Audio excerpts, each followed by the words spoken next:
audience who had some difficulty picking us up recently.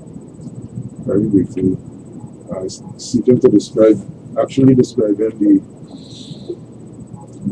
experience of the workers in the current negotiations to update conditions of service and particular salaries. And what I've been describing is a situation where for almost a year fully we have an offer of 5% for a salary increase staring at us.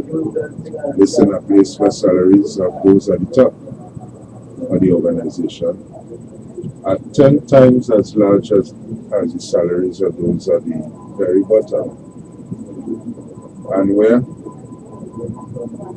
even in the face of that, there are considerations, and it might well be a decision at this stage, to increase the salaries of those at the top by 100%, even while stubbornly maintaining a 5% offer to the mass of the rank and file workers of the organization. If I may interject for a minute, Mr. Regis, when is the last time that you all as employees with N.I.B.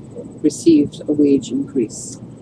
Actually, we are currently on 2007 salaries. So in 5 years, you all have had no increase in salary. That's right. So we on salaries that have not been adjusted since over the period of the ravaging inflation that we experienced. Right? There has been a tremendous reduction in our real income, our purchasing power. Right? I don't have to describe to you, or perhaps I need to, the unimaginable suffering that people experience walking in with salaries that were considered proportional to the price levels, the cost of living at the time. Right?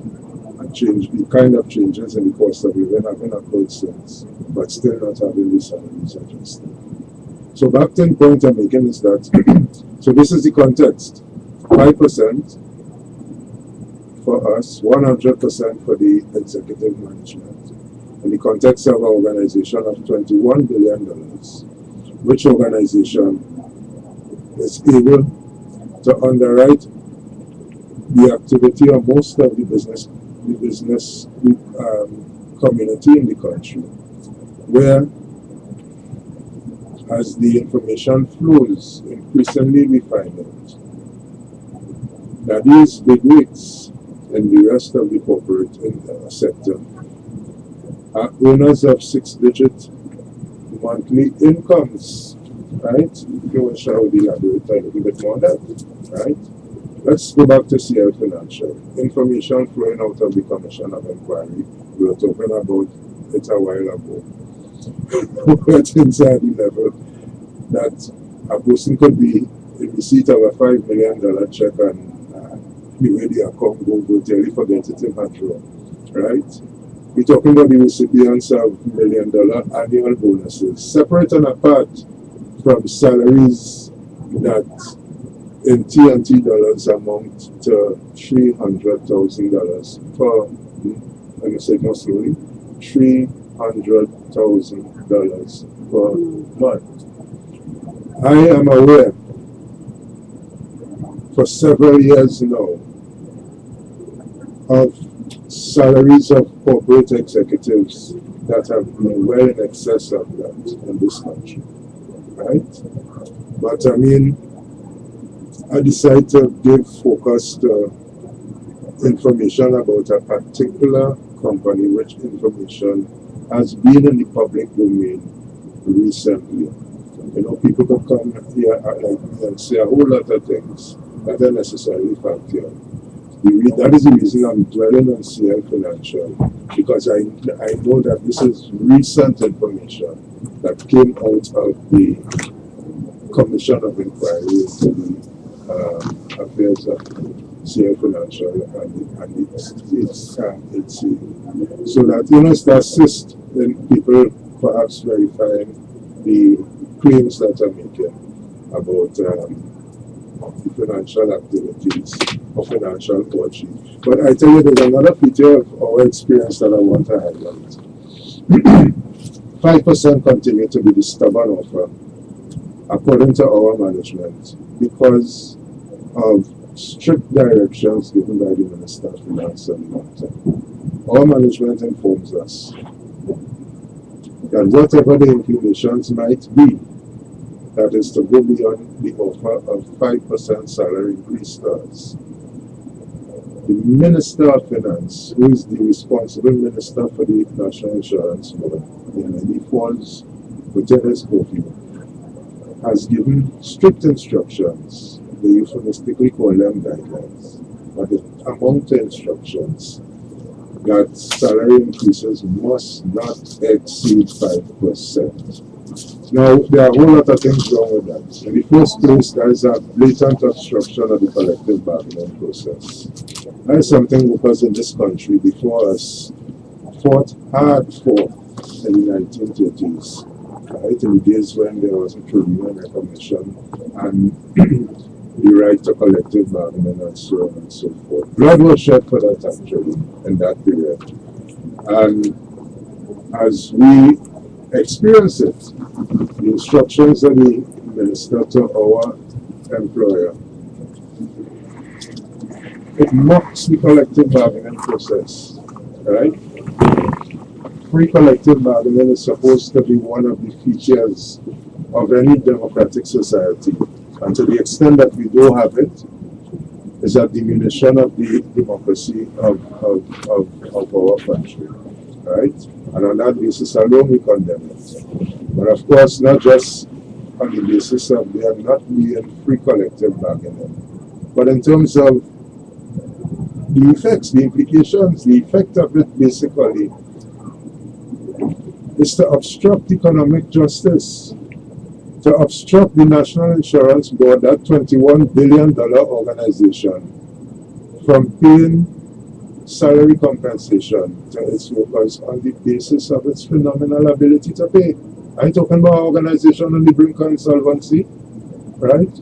I'm talking about an organization whose fortunes have very much to do with the labor contribution being made by its workers, the 550 odd, yeah, right, 6, okay. So that we're talking about the fruits of our own labor there, right? The account had to be taken out. Such are the circumstances of our current, in respect of our experience, right? If you think that the story we started off on in respect to health and safety was the sum total of the horror experience by the National Insurance Board, we're beginning to get more comprehensively, right? What are the plight? What is the plight of the 600 odd employees who labor to deliver social security to the citizens of this country? Now, Mr. Terence Regis, Constance Hickins, and Mr. Richard Sedeno, we are graced right now with the presence of our first Vice President, Mr. Christopher Jofield of the Public Services Association, whom we've invited to be part of this conversation today and to share and partake of some of the grievances that are happening currently with the N.I.B. or the National Insurance Board. So, Mr. Jofield, we welcome your presence. Thank you for being here. I just dropped in it. I don't expect to stay very long either. However, what boggles me, and I would want to get, I'm not sure if you all would have touched it already, is the question of the actuary's recommendation as to the percentage of the fund that can be used for administrative expenses. I would have hoped that something would have been said on that. Well, we haven't touched on that point as yet, but that brings us to a very important reasoning why we are standing and asking for what we are asking. Because the actuary review of 2007 stated that due to the current trends of people's longevity of life increasing and so forth, that contributions should be increased by the general public as well as we should not go above the admin expenses should not be more than 7.5% of the contribution income. That was at 2007. Due to increases of the contribution income figure, obviously that percentage now will be even less than what we are using, because currently for the years 2008, 9 and 10, the admin expenses compared to contribution income were averaging just under 5%. So that is just 2/3 of what the actuaries said was a reason, a benchmark where we should not cross. So with our request and increase in salaries, what we are asking for will nowhere carry us close to that 7.5% benchmark that they have set. Well, I mean, that in itself is grounds for us to strengthen our call for the negotiations to be concluded well within the actuarial recommendation, because what you all are asking for, in my view, does not, even if it were to hit 100% increase, will not affect or reach the 7.5% ceiling. That is correct. So it tells us that there is a move afoot to keep the employees, and I look at it in the wider context of the public service, to keep them in subjection, financial subjection, while you have selected groups of employees within the same public service getting some outrageous salaries. Because even in N.I.B, as I understand it, the managers have asked, and there is active consideration for 100% increase. Something is wrong with that. You know, so we need to see it as part of a bigger plan to keep public officers pauperized. And we have to expose it and attempt to get them to deal with it. From our perspective on that point that the first Vice President just expressed, this plan to keep us pauperized, public employees generally, public officers, as well as other employees of the state sector like ourselves, right? My understanding is that for the last couple of decades, there has existed this creature called the Interministerial Team on Salaries and Terms and Conditions in the public sector. It exercises influence wherever the government spends money. And that includes TSTT. Over the years, I've heard complaints from the Communication Workers Union about interference on the part of the interministerial team, half owned by the government, but still experiencing the nefarious effects of their influence. NIB, strictly speaking, an international organization where the campus is funded by, the local campus is funded by the government. I recall hearing complaints about ministerial team interference. That created the Interministerial Team on Salaries in the last political administration was referred to as the Public Sector Negotiation Committee. And it gone back to the original name that they used to have it from its inception, I think perhaps around the time of the N.I.B. And I understand the function of that team to be basically to exercise a depressing effect on wage levels in the public sector, right? And to do that, and all of that is being done at the behest of the IMF and company, IMF and World Bank and so on. And to do that, so that by extension they would have a depressing effect on the salary levels in the private sector, but it's the public sector that they have control over. But knowing that salaries in the private sector are pegged in some relationship, higher or lower, depending on where you are, to the public sector. When you depress the public sector wage level, it's an important lever to keeping wage levels down generally. Why is that done? Why is it that they feel the obligation at the behest of the IMF and the World Bank to do so? The IMF and the World Bank doing that in various countries internationally. They go to these countries and they say to the governments that, look, in order to be internationally competitive, you have to make sure and rein in labor costs. Don't let them get out of line. That's to use their language, right? And that is what leads to the existence of creatures such as the Interministerial Team on Salaries and Terms and Conditions and the problems that we have with them. So to be internationally competitive, you have to depress wages. And that is a strategy that has been an economic development strategy, warmly and strongly embraced by the Minister of Finance. He's the principal champion of it. Of course, it doesn't absolve the rest of his government. And it's not this government alone, but previous governments as well. But that strategy has long been discredited. It has been criticized. All over the world, and famously described as the race to the bottom. That's what it is really.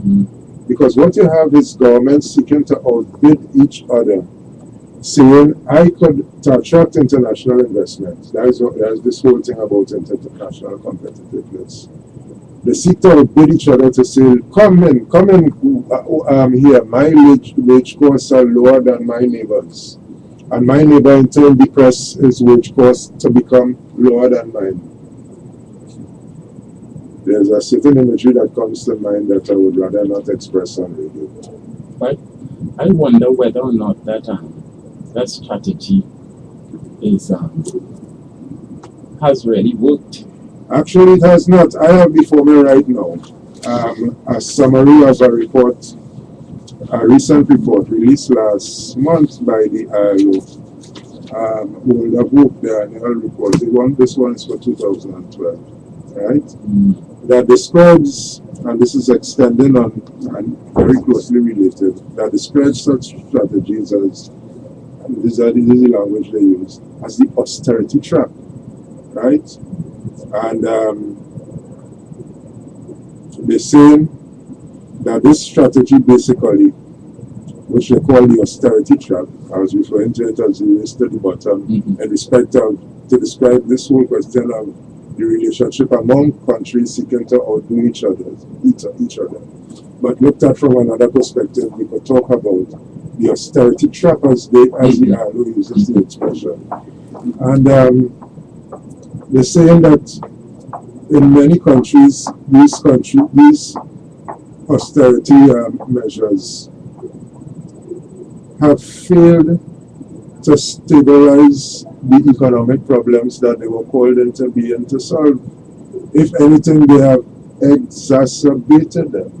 And that is the point I am making, right? Because... And they proceed to explain why. Yeah. Right? The fundamental reason for the failure is that these policies implemented in the context of limited demand prospects, right?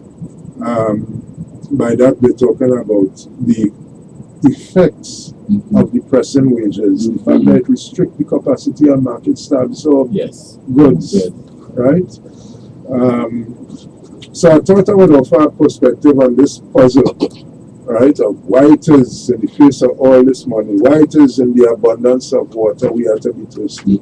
The thing is, I was making the point on Sunday, that the system really, to understand it, this puzzle, is to understand that it built on the idea that we suffer in order that certain others may prosper, right? And that's why this I've been describing just right now, happening at the national and international level. But walking back to the National Insurance Board, it's the same thing that we are observing, right? We're relating it to the matter of the possibilities actually that Richard elaborated on, still workers are being told that they must accept 5% while comfortably the management could get 100% increases. The explanation is that it is a system where we suffer so that others may prosper. That is what runs right through. So, Mr. Regis, I wanted to interject and ask for a minute. The powers that be, Yeah. when they hear this conversation today, in light of nepotism, what's going to be the outcome? Do you feel that it would flow in the direction that you hope? That is that everyone is serious about change for the betterment, or that there would be an increase in nepotism, or that there will be a certain target toward individuals who are voicing the grievances at present? I am in severe doubt that it would impact the authorities in the manner that you suggest. Right? People like us have raised these concerns and criticisms for decades. It's not today's story. Right? In this forum, in the media as well? Yes. Right? There have been upheavals. The history of this country is a history of working class struggle, which should involve the articulation of concerns such as we express in now. And so forth. You know, I mean, a long history of this country. But so and my response might suggest, so then what is the point of we seeking forum for this kind of exposure? It's not to impact the authorities directly. It is to share with the listening audience, which is very much more than the authorities. Correct. A sense of what is the common experience, because I tell you, what we hear complaining about is our specific experience at the N.I.B. I am very, very certain that the average worker out there can identify when they listen to us. They may say, but they may well be talking about us. Yes, sir, yeah. The experience is common from place to place. I'm sure our PSA comrades, fellow members at the MIC who are listening to us, they will say that we may very well have been on the program saying the same thing. I'm sure that right now the ADB, who in the throes of the workers' there that is, in the throes of struggle, I see them wearing red and so forth, right? For new conditions of service. They're up against the same animal like us. The interministerial team on salaries and terms and conditions in the public sector. So that what is important is that fellow sufferers touch base with each other. Yeah, that you ventilate it. Yeah. That you talk That about we it. compare notes. Yes. Give it a voice. Yeah. Yes, Right? collectively. And that we understand that we're not suffering by Not ourselves. suffering in silence We're either. not just a bad lucky group of individuals, but all of us have a common problem, Yes, and we need to begin to take the logical next step correct. to unite and deal with it. Correct. It grieves me to hear, before I allow Mr. Jofield to speak, it grieves me as a listener to hear some of what is happening in some of the workplaces today. And it befuddles me how this continues. But again, as stated before, the PSA, the Public Services Association Union, is the oldest in the region and the first to have this forum available to its members. And we're very, very happy that all of you have chosen to come here and ventilate, to use Mr. Jofield's word, and give it a voice to some of the issues and the grievances that you've been experiencing within your organization. So I just wanted to share that, and Mr. Jofield, you have the floor.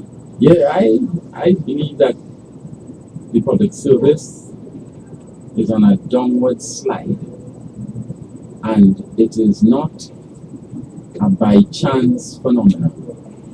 It is orchestrated, it is planned, and it is being implemented in a systematic manner. One of the ways that is happening is by disregarding the very concerns of public officers generally, coming down to the poor working conditions, the fact that there are no appraisals being done on time, that promotions are not taking place with any degree of, with any frequency as to continue to make the public service buoyant, that the head of the public service, which and I mean at the individual level, we're talking about the permanent secretaries here, that they have abdicated their responsibility for looking after their staff without fear or regard for any kind of punitive measures being taken against them. Their failures has the effect of demoralizing the staff, putting them in a place where they are not motivated to contribute in as full a manner as expected of them as public officers. Because I will tell you, on the face of it, every employee in the public service loves his or her job. Just given the years of service, we've Yes. got Mr. Regis, who's been with the organization since 1978. These people love their jobs. Absolutely. Most public officers will tell you, I have been working for X amount of years, upwards of 10 and 15, and they say it with a degree of proudness that tells you, hey, Passion yes. in the voice. And here it is. You have managers, and I'm talking about the PSs now. We're talking about HR. HR is just a recent phenomenon. We're talking about PIROs, people who were responsible for human resource, or let's say employee relations issues, industrial relations issues in the public service. These people not making any effort whatsoever to ensure that the public service regulations as it has been built out in the Civil Service Act and the Service Commission's documents, to ensure that there is continuity, that workers who leave as a result of retirement or otherwise, that the regulations, the new people are familiar with the regulations, so that what you have is, when a situation comes up, a certain amount of advocacy is applied in dealing with the situation. They will make no reference to the civil service or the service commission regulation in dealing with problems. Is everybody running each ministry like it's their own parlor? And that is contributing to the demise of the public service. And when you have salaries continually being depressed, and I dare say prior to November 2009, November 25th, with the collusion of the Public Services Association, and I say prior to November 25th, 2009, you have the idea public officers think, well, everything is lost. What we are trying to do is to get everybody now to come to a place where they can identify with the weakness that is the public service, and once it is exposed, we can all make an effort to bring it back to where it ought to be. Because what will happen is they are going to erase the public officer gradually and replace them with these contract workers. Yes, without benefits. Without the protection of the regulations. Without the protection of the regulations. So some manager wake up one morning, find you didn't say good morning to them, and then they wait and they start to give you slight harassment. Great. And then boom, they tell you your contract is no longer be renewed. But if you have the regulations to guide you, then they have a process to go through. So what is happening at the N.I.B, and I just want to bring it back home here now, what these people are actually fighting for is more than just a couple dollars. It's about raising the standards in the public service, starting with their department, one department at a time. And they don't want to facilitate that. So if they keep them down, then the others will realize, hey, it is a fruitless effort to try to change their circumstances. But the PSA is going to try its best to challenge that. Well stated, Mr. First Vice President, Mr. Christopher Jofield of the PSA Public Services Association Union. Anyone want to add, subtract, multiply, divide, or square root to that? I would like to add in that, following from the First Vice President's statements, at the National Insurance Board of Trinidad and Tobago, we consider ourselves unique in the service that we dispense. Unique not in quality, but unique in the content. Social security, as it relates, as Mr. Rigi said, from the beginning of your employment as a worker, if you become ill, lose earnings, to the point of retirement, or in the event that you die. And what we are saying is that whereas in the public service, which we are alongside but not a part of, public service is governed by public service regulations and the Public Service Act, the Civil Service Act as we know it. National Insurance Board is governed by the National Insurance Act, and that act gives the board, the board is the employer. So our difference there to the members of the public service who we work alongside with is that whereas the government and the CPO is considered as the employer within the public service, we have a board who has that authority to direct the administration of this organization.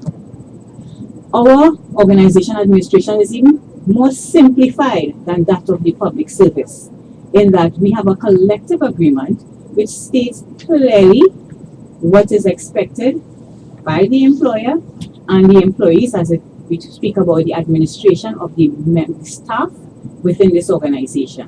And what the employer is showing here, that they don't have signed on and agreed to these terms, totally disregard what they signed to. Especially not having had a raise in 5 years. Yes, and all the other issues that we have raised. So it's like you agree, but yet still, because of you feel we're so weak, and you have the authority above us being a state organization, that the staff, like our fellow comrades in the public service, you could do them what they want, shoot them however they want, and as Mr. Jofield said, you get up one morning and you just don't like somebody, they say something, you deal with them. And that is what is happening within the organization. So staff now they are afraid to actually embrace their rights because of these arbitrary actions. So they know what they're supposed to do, but they are totally afraid to do it. But you see, comrades, I think we had to recognize that there's one family. It's just one basic family. These people, or I should say lawmakers, they come and they take one family of the public service and they put it under a board. They create an act to give it a separate identity. But when you look at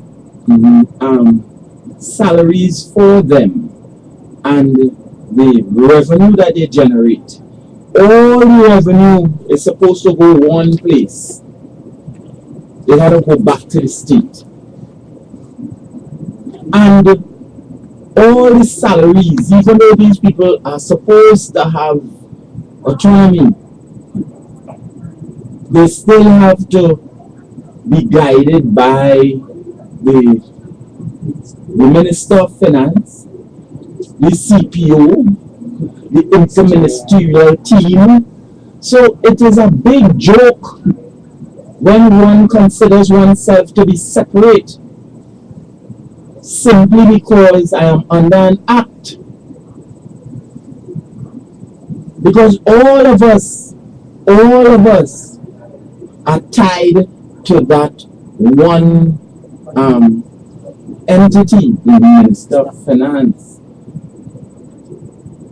And I think that is where we want public officers, brothers and comrades from entities that are quasi-state run, and let them understand all of us are one. It's just that the jokers and them telling us that we're different. And when it comes to his salary and negotiating his salary, them fellas across there who are boards have the authority to manage that. But these ministers giving them instructions. So where is the autonomy that these board people supposed to have? So it's a joke. And if we continue to treat N.I.B, M.I.C, RHA as though they are separate, we are buying into that big joke too. To that big lie that is being told. Because every board still has to take instructions from them. So let's not lose it and get confused and think that we are. It's like, remember the days when they had them fellas and when it was, they used to call them a house and they used to call them a field, and the house fella used to feel different and better from the field fella. The full expression was house nigger and field nigger. Thank you. Yeah. I didn't want to say it. And the point I'm making is the same bloody slaves. That is what we are. And if you do not call a spade, we cannot fix or move the thing forward. And that's what we are aiming at. And this negotiation is going to give trouble, or continue to give trouble, the longer we take to understand that is not you different from me, but all of us. And anytime we could get the rest of the public service to fall behind MIC, N.I.B, A.D.B, Customs, RHA, wherever. Anytime we could get public officers to buy into that to the extent that when they touch one, they touch all, then the public service, the power of workers in the public service will begin to become manifest in such a way that those who have the power to open the purse will start doing so with a little more alacrity. But it will not happen as long as we consider ourselves separate and distinct. And that is what they are using against us.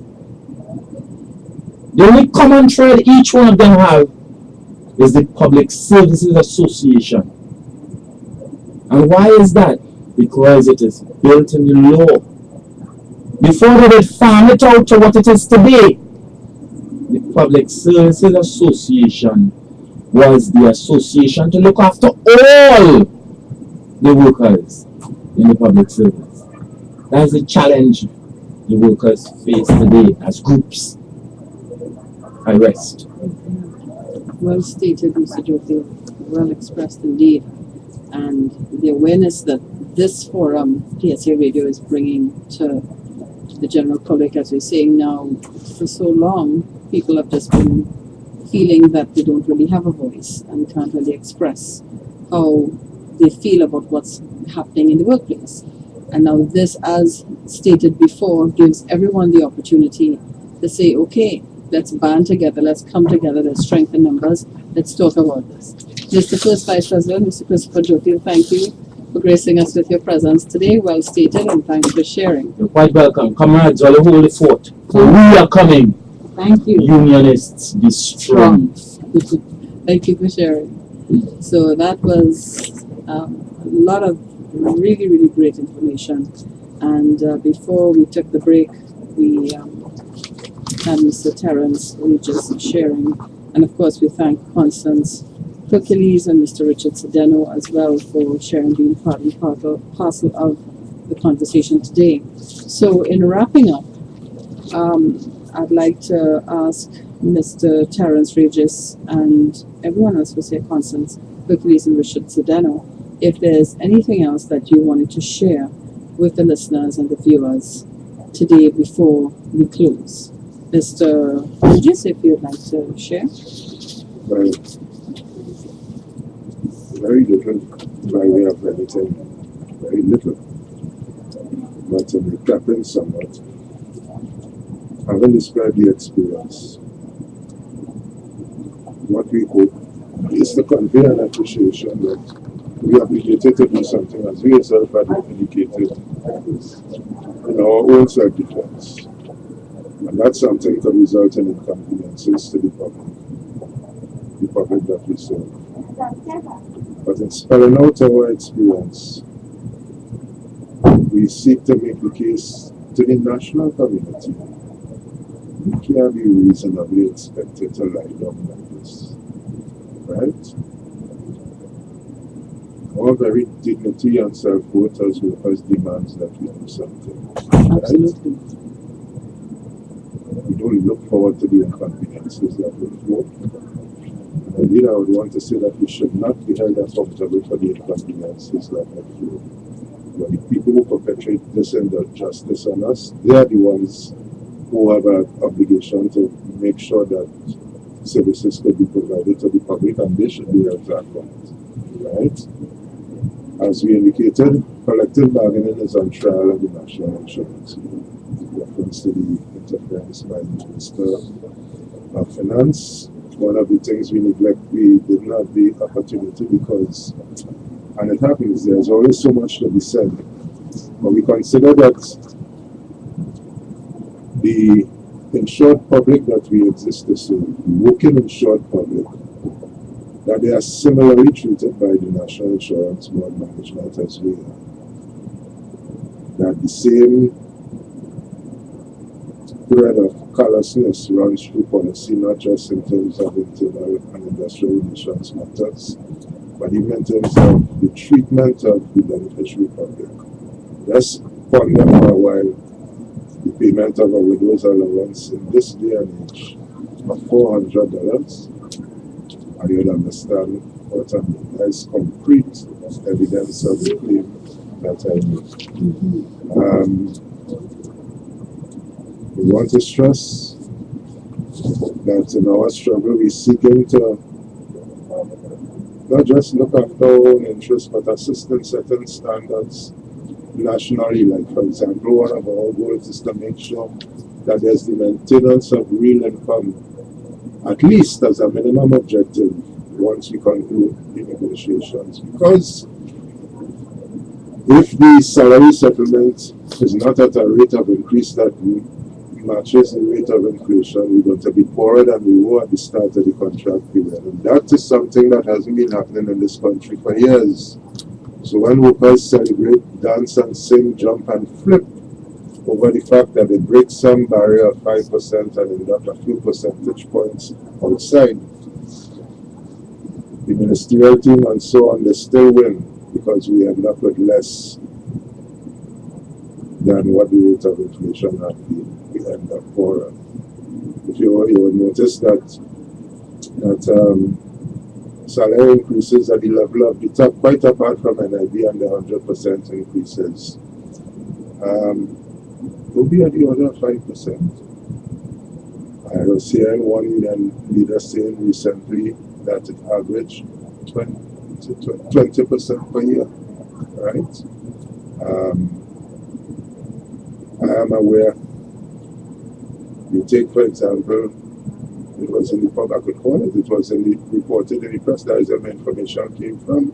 The Scotiabank directorship had the fees increased by 85%. And all of that is in the throes of the supposed recession that we're going through. The same economy where we be and asked that to settle for 5%. These supposed to be concluding remarks, so I wouldn't say anything else, right? But that is Mr. Terrence Regis, thank you so much for sharing the information that you shared with us today. I know that for me personally, I can speak for myself that I'm stunned and appalled by some of the information that I heard today. And so, once again, I just want to say thank you again for being willing to come to PSA Radio today to bring greater awareness to the public as to what, but also globally, because this is a global station. With the advent of the internet, everything is global now. It's no longer we're here and they're there. So it's not only that people locally are hearing your voice, our voices, but internationally we're being heard as well. So again, thank you very much for being willing to come and share your story with us and with all the listening and viewing public.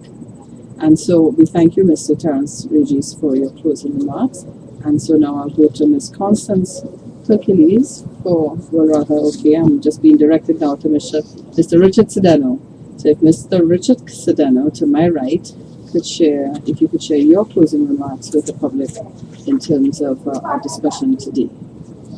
All right. In my closing remarks, I just like to say that I'd like to strongly advise and motivate the public out there to be more cognizant of their rights as workers, to be more militant in ensuring that they are treated properly, that they're not taken advantage of, and that their employers adhere to international standards of health and safety issues for their employees.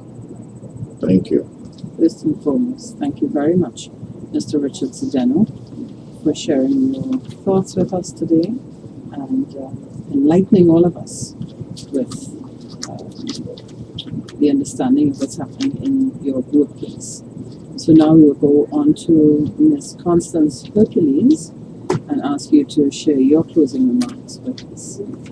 I would like to share with the listening population out there, especially workers within the workplaces globally and locally here, that we join in solidarity with each other to ensure that our demands, that our needs, our rights are met and are not infringed, and that we work hand in hand with each other to achieve what our objectives as it relates to the working population and by and large the communities in which we exist. Because today we are workers, tomorrow we will be retirees, and we should still benefit from our labors, and also the economy will also benefit from what we are receiving at either end of the scale. I would also like to thank the executive of this association for affording all sections under the PSC and all workers in the country to be able to air what is happening in the workplace within our local environment and globally, because whatever happens here obviously affects other workers throughout the world.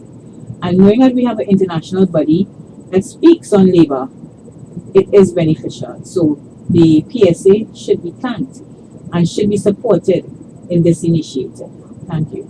And thank you very much, Ms. Constance Hercules, for your words of inspiration and for sharing with us today. And I would take the liberty on behalf of the PSA, or the Public Services Association, on behalf of PSA Radio and the Executive Committee of the Public Services Association, Mr. Watson Duke, the President of the PSA, First Vice President, Mr. Christopher Dewfield, and the other executives. We just want to say thank you. It's on behalf of all of us, I want to say thank you for feeling inspired and coming today to air some of your grievances in a forum that can certainly bring greater awareness to what's happening within your organization and many organizations throughout Trinidad and Tobago.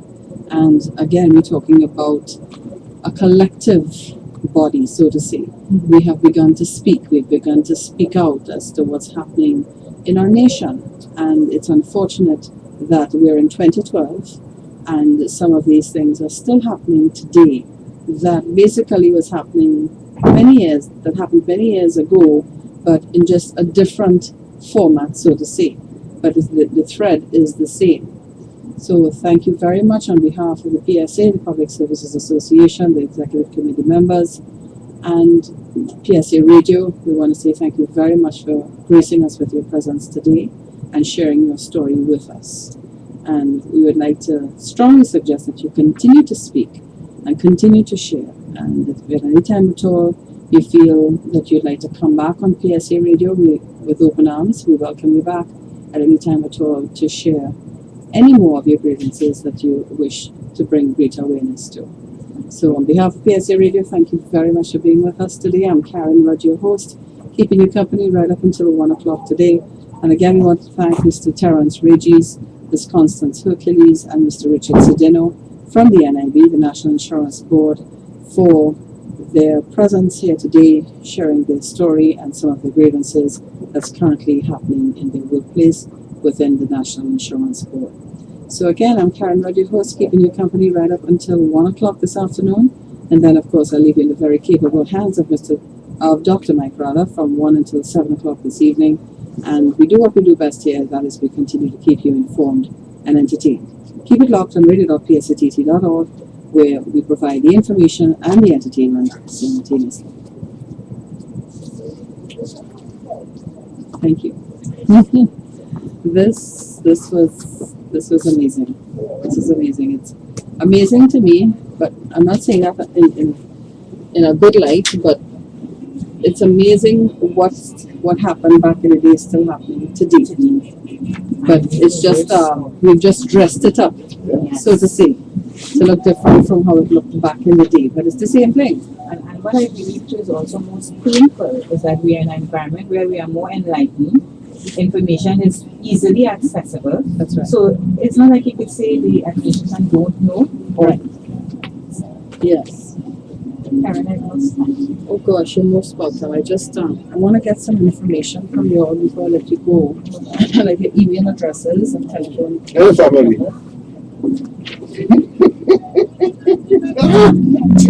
June. Not sure. Is it family?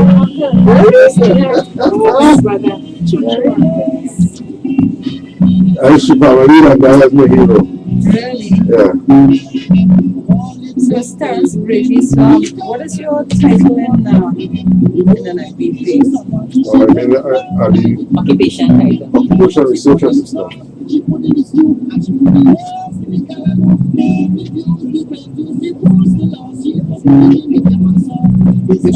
Yeah, just identifying what it was asking. We have union title. Yes, of course. And I need a contact number from you and an email address. From all of us? Yeah, so she taking yours now. My number 475 4477. Email address? Terence Regis, spelled in the manner that is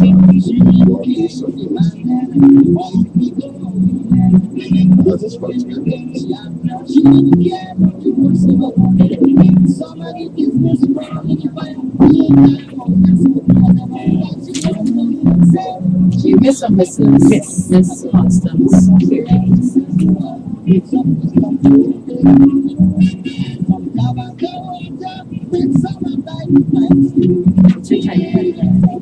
Still a service representative.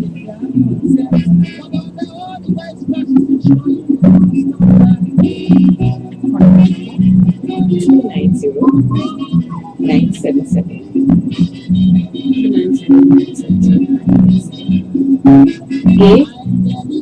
A-B-I, Hercules at gmail.com. Mr. Zedman left? yeah, he can't come back. Yeah, so I let's just want to get a picture. okay. Just quickly. Yeah, glad. Because I see you doing this. You see the That's the old boy. I'm familiar with that dance. And then we have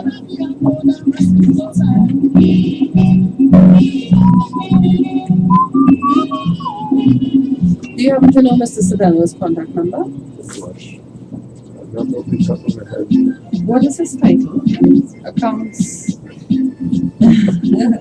He should be here very, very shortly. He left his bag to the middle of the conference. I don't know, we, apart from what Constance wants to do, we smokers could be quite troublesome too. When you see people hold on to I know. When you gotta go, you gotta go. As Yeah. you say, right? Right? Not one exactly a call on nature, but it's as strong as it. Yes, yes. Oh boy. You know, I feel great compassion for everyone that I'm blessed to have the opportunity to interview.